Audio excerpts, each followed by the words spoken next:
Mister Varma, നിങ്ങൾ വളരെ സൂക്ഷിക്കണം. നിങ്ങളുടെ ഈ വളർച്ച പലർക്കും അത്ര രസിക്കുന്നില്ല. Quite naturally. No no, it's not that. അതത്ര നിസ്സാരമായിട്ട് തള്ളിക്കളയാൻ പാടില്ല.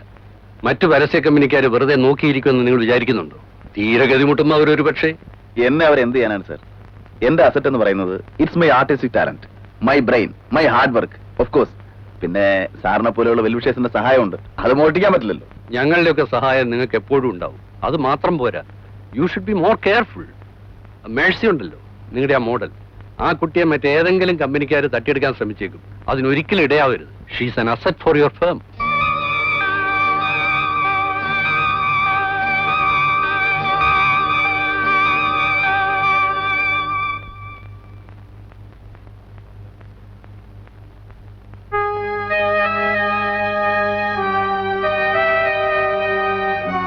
She's an asset for your firm. അവൾ കൈവിട്ടു പോകാതെ സൂക്ഷിക്കണം.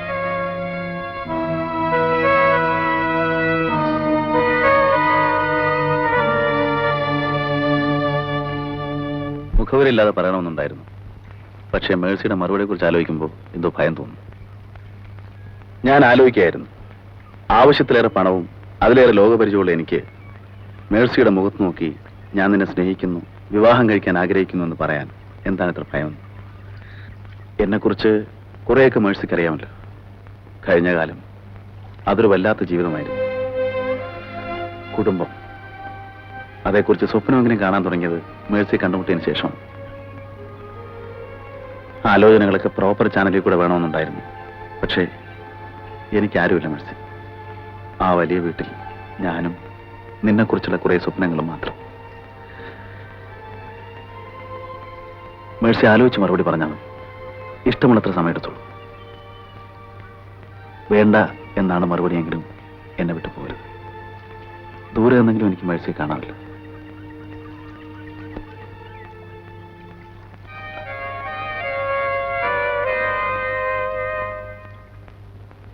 മേഴ്സി തീരെ പ്രതീക്ഷിക്കാത്ത രീതിയിലായിരുന്നു രവിവർമ്മയുടെ സമീപനം.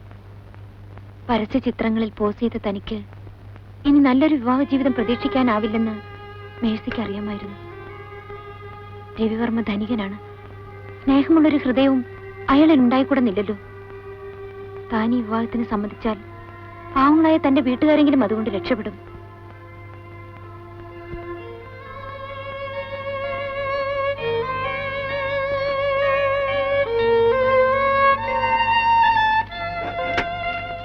അന്ന് രാത്രി നാട്ടിലുള്ള തന്റെ ഇളയ സഹോദരിക്ക് മേഴ്സി ഒരു കത്തെഴുതി. പ്രിയപ്പെട്ട അനുജത്തിക്ക്, ചേച്ചിക്ക് ഉടനെ നിന്നെ ഒന്ന് കാണണം. ഒരു പ്രധാനപ്പെട്ട കാര്യം സംസാരിക്കാനാണ്. ഈ വരുന്ന ബുധനാഴ്ച രാവിലെ 10 മണിക്ക് നമ്മുടെ ഇടവക പള്ളിയിൽ ഞാൻ വരും. നീ അവിടെ വരണം. വീട്ടിൽ ആരും അറിയരുത്. സ്നേഹപൂർവ്വം, മേഴ്സി.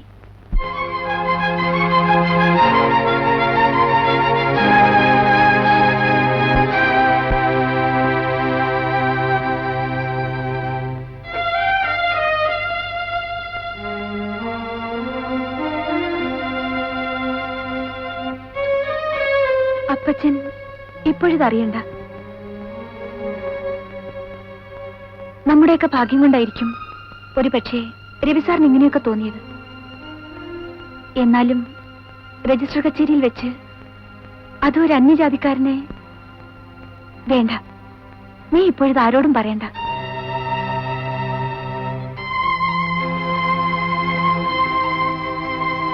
എന്തിനാ ഇത്? നാളെ രാവിലെ 10:30 മണിക്ക് രജിസ്റ്റർ കച്ചേരിയിൽ വെച്ചാണ് എന്റെ വിവാഹം. ആ സമയത്ത് നീ ഇവിടെ വന്ന് ചേച്ചിയുടെ പേരിൽ കുർബാന നടത്തണം. പ്രാർത്ഥിക്കുകയും വേണം. ഞാൻ പോട്ടെ. ശരി.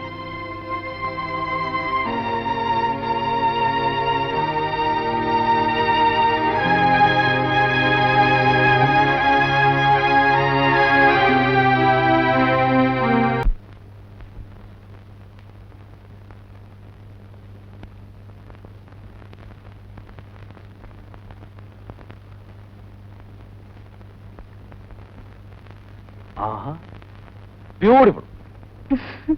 എന്താണ് മേഴ്സിക്ക് ഈ ഡ്രസ് നേടാൻ തോന്നിയത്? ഒന്നുമില്ല, വെറുതെ.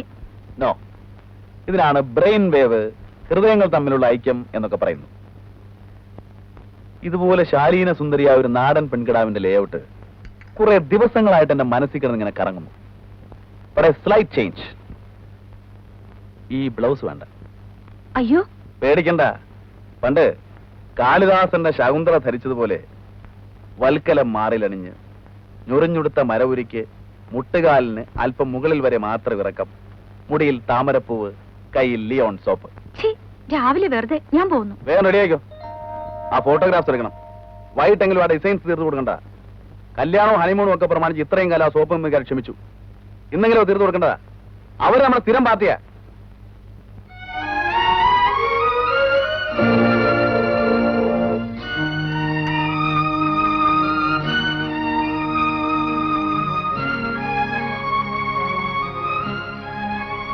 രവിയേട്ടാ, കല്യാണം കഴിഞ്ഞാലെങ്കിലും ഇതിനൊരു മോചനം കിട്ടുമെന്നാ ഞാൻ ഓർത്തത്. എനിക്ക് മടുത്തു രവിയേട്ടാ. അതുമല്ല, ആൾക്കാരെന്ത് പറയും? ഇനി ഇങ്ങനെ മോഡലിംഗ് എന്നൊക്കെ പറഞ്ഞ്. ഏത് ആൾക്കാര്? ആൾക്കാര് പറയുന്നെന്നും പറഞ്ഞ് ഡിസൈനറും മോഡലും കൂടെ ഇവിടെ ഇങ്ങനെ കെട്ടിപ്പിടിച്ചിരുന്നാലേ നമ്മുടെ ആഫീസ് പൂട്ടും. ഇത്രയും കാലം അത് എന്റെ മാത്രമായിരുന്നു. ഇനിയിപ്പോ നിന്റെ കൂടെ. അത് ഓർമ്മ വേണം. പോയി ഡ്രസ് അല്ലേ?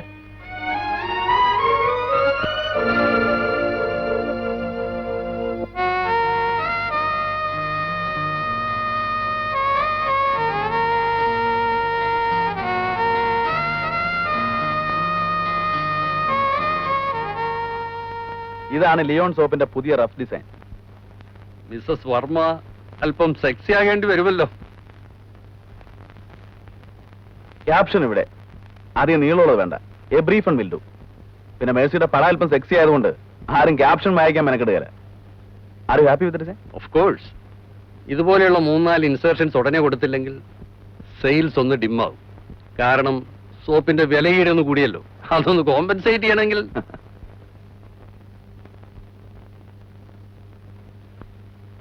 ഞങ്ങൾക്കൊക്കെ ആദ്യം വലിയ പേടിയുണ്ടായിരുന്നു. കല്യാണം കഴിഞ്ഞാൽ പിന്നെ വർമ്മയുടെ മിസ്സസ് ഇതിനൊക്കെ സമ്മതിക്കുമെന്ന്. Now we are really very happy. നിങ്ങളാണ് യഥാർത്ഥ കലാകാരൻ. Thank you sir. മേഴ്സ് റെഡിയായോ? ഇല്ല. എന്താ ഇത്ര താമസം? ആ ഡ്രസ് ഇടാൻ വയ്യെന്നാ പറയുന്നത്. ഞാൻ നിർബന്ധിച്ചപ്പോ എന്ന് കരയുകയാണ്. I can manage it.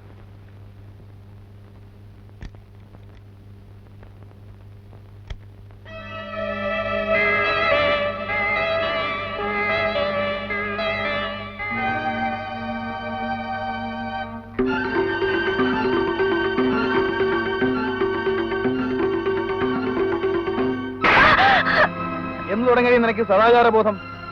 ഞാൻ ഈ കഴുത്തി താലി കെട്ടിയ അന്ന് മുതൽ അല്ലേ? എങ്കിൽ ആ താലി കെട്ടി ഞാനാണ് പറയുന്നത്. എനിക്കില്ലാത്ത സദാചാര ബോധം എന്റെ ഭാര്യയ്ക്കും വേണ്ട.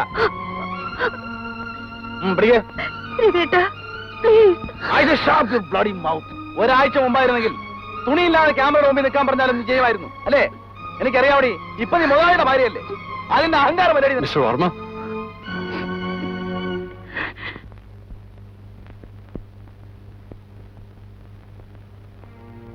You don't worry, sir. I'll manage it. വേണ്ട മിസ്റ്റർ വർമ്മ. കുട്ടി തീരെ വില്ലിങ് അല്ലെങ്കിൽ പിന്നെ നമ്മൾ നിർബന്ധിപ്പിച്ച് ചെയ്യിപ്പിച്ചാൽ ശരിയാവില്ല. നമുക്ക് വേറെ ആരെങ്കിലും നോക്കാം. ഈ ലാസ്റ്റ് മിനിറ്റിൽ വേറെ ആരെ പോയി നോക്കാനാ? അതിനൊക്കെ നമുക്ക് വഴിയുണ്ടാക്കാം. വരും വരും.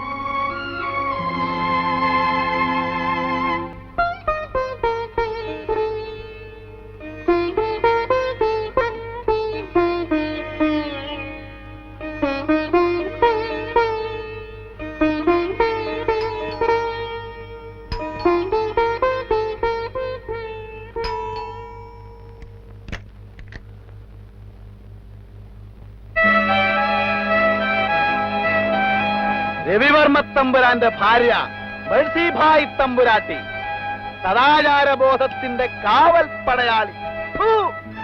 നിന്റെ സദാചാരത്തിന്റെ കഥയൊക്കെ കുറെയൊക്കെ എനിക്കും അറിയാമടി.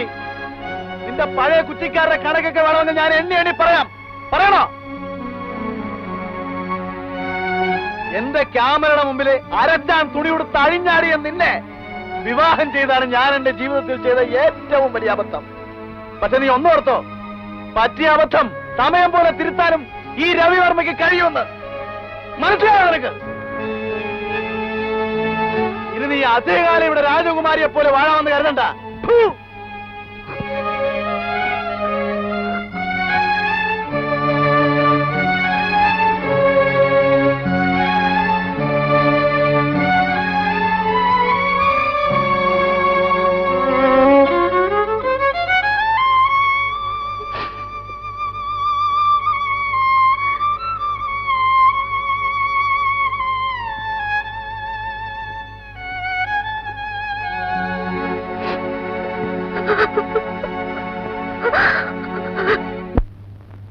പിന്നീടുള്ള ദിവസങ്ങൾ മേഴ്സി കൂടുതൽ ഒറ്റപ്പെടുകയായിരുന്നു. ആ വലിയ ബംഗ്ലാവിന്റെ കനത്ത ചുവരുകൾക്കുള്ളിൽ മേഴ്സി തന്റെ ദുഃഖങ്ങൾ ഒതുക്കാൻ ശ്രമിക്കുമ്പോൾ രവിവർമ്മയുടെ താളം തെറ്റിയ ജീവിതത്തിലേക്ക് പുതിയ പുതിയ പെൺകുട്ടികൾ കടന്നു വരികയായിരുന്നു.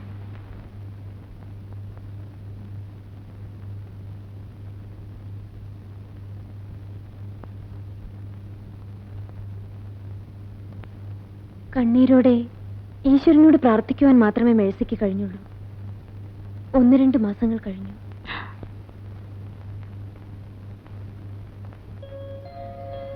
ആ സന്തോഷ വാർത്ത അറിഞ്ഞപ്പോൾ ദൈവം തന്റെ പ്രാർത്ഥന കേട്ടു എന്നവൾക്ക് തോന്നി. താനൊരമ്മയാകാൻ പോകുന്നു. ഇതറിഞ്ഞാൽ തീർച്ചയായും രവിയേട്ടന്റെ മനസ്സ് മാറും. രവിയെ അത് അറിയിക്കാൻ അവൾക്ക് തിടുക്കമായി.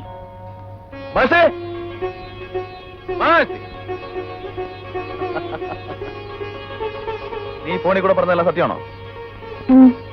എന്റെ മേഴ്സി ഒരു കുഞ്ഞിന്റെ അമ്മയാകാൻ പോകുന്നു. ഈ വീട്ടിലൊരു കുഞ്ഞ് ജനിക്കാൻ പോകുന്നു. എന്റെ എല്ലാ സ്വത്തുക്കൾക്കും ഒരു അവകാശം ഉണ്ടാകാൻ പോകുന്നു. വണ്ടർഫുൾ. നമ്മുടെ രണ്ടുപേരുടെയും ജീവിതത്തിലെ മറക്കാനാവാത്ത ഒരു ദിവസമാണ്. Unforgettable day. എത്ര ദിവസം കൂടിയാണ് രവിയേട്ടനൊന്ന് ചിരിച്ചു കാണുന്നത്. ഞാൻ എത്ര പ്രാർത്ഥിച്ചു. ആ സന്തോഷത്തിനിടയ്ക്ക് ഒരു പ്രധാന കാര്യം ചോദിക്കാൻ മറന്നു. ആരാ കൊച്ചിന്റെ തന്ത? മനസ്സിലായില്ലേ? നിന്റെ വയറ്റിൽ വളരുന്ന കുഞ്ഞിന്റെ തന്ത ആരാണെന്ന്. പ്ലീസ്, അവരൊന്നും വേണ്ട. നീ ഒരു വലിയ നടിയാണെന്നൊക്കെ എനിക്കറിയാം. ഇത്രയൊക്കെ പറയാമെങ്കിൽ അതും കൂടെ പറഞ്ഞാൽ എന്താ? ഒന്നിനും വേണ്ടിയിട്ടല്ല, just for an information sake. അറിയാൻ വയ്യെങ്കിൽ അതും പറയണം. എന്തൊക്കെയാ പറയുന്നത്? എനിക്കാകെ പേടിയാവുന്നു. കണ്ണീരും സെന്റിമെന്റ്സും ഒന്നും വേണ്ട. ഏതായാലും നമ്മൾ തമ്മിലുള്ള ബന്ധം ഇന്ന് അവസാനിക്കാം. ആ സ്ഥിതിക്ക് നല്ല സുഹൃത്തുക്കളെ പോലെ നമുക്ക് പിരിയാം. പിന്നെ കുറെ കാലം നമ്മൾ ഭാര്യ ഭർത്താക്കന്മാരായിട്ട് ജീവിച്ചതാണല്ലോ. ആ അവകാശം വെച്ചുകൊണ്ട് ചോദിച്ചോളൂ, ഞാൻ എന്ത് തരണം? വലിയ തുകയൊന്നും ചോദിച്ചു കളയരുത്. 2-3 മാസമേ നമ്മൾ ഭാര്യ ഭർത്താക്കന്മാരായിട്ട് ജീവിച്ചിട്ടുള്ളൂ. അതുകൊണ്ട് റീസണബിൾ ആയിട്ടുള്ള റേറ്റ് പറയാം. ആലോചിക്കാൻ സമയം വേണം അല്ലേ? 1/2 മണിക്കൂർ കഴിഞ്ഞ് ഞാൻ വരാം. അപ്പോൾ എന്തെങ്കിലും തീരുമാനിച്ചിരിക്കണം. ആ പിന്നൊരു കാര്യം, പറഞ്ഞ തുക ഞാൻ തന്നു കഴിഞ്ഞാൽ ആ നിമിഷം ഈ വീട്ടിൽ നിന്ന് ഇറങ്ങിക്കൊള്ളണം. ഓക്കെ?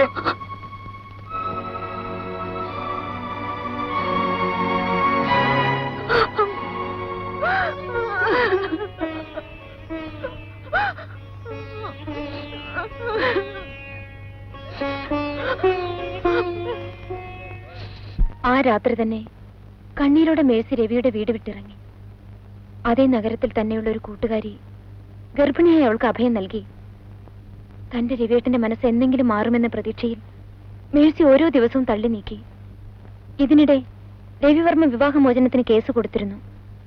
മേഴ്സിക്ക് മറ്റു പലരുമായി അവിഹിത ബന്ധമുണ്ടെന്നും അവളുടെ ഗർഭത്തിലുള്ള കുഞ്ഞ് തന്റേതല്ലെന്നും കോടതിയിൽ വാദിച്ചു. രവിയെ കുറ്റപ്പെടുത്തിയ ഒരു അക്ഷരം പോലും മേഴ്സി കോടതിയിൽ പറഞ്ഞില്ല. വിവാഹമോചനം അനുവദിച്ചെങ്കിലും കോടതി മേഴ്സിയോട് കരുണ കാണിച്ചു. ജനിക്കാൻ പോകുന്ന കുഞ്ഞിനും മറ്റൊരു ജോലി കിട്ടും വരെ മേഴ്സിക്കും രവിവർമ്മ ചെലവിന് കൊടുക്കണമെന്ന് വിധിയുണ്ടായി. രവിവർമ്മയ്ക്കും മേഴ്സിക്കും വിവാഹ ജീവിതം തുടരുന്നതിൽ താല്പര്യമില്ലെന്ന് ഈ കോടതിക്ക് ഉത്തമ ബോധ്യം വന്നിരിക്കുന്നതിനാൽ വിവാഹമോചനം അനുവദിച്ചുകൊള്ളുന്നു.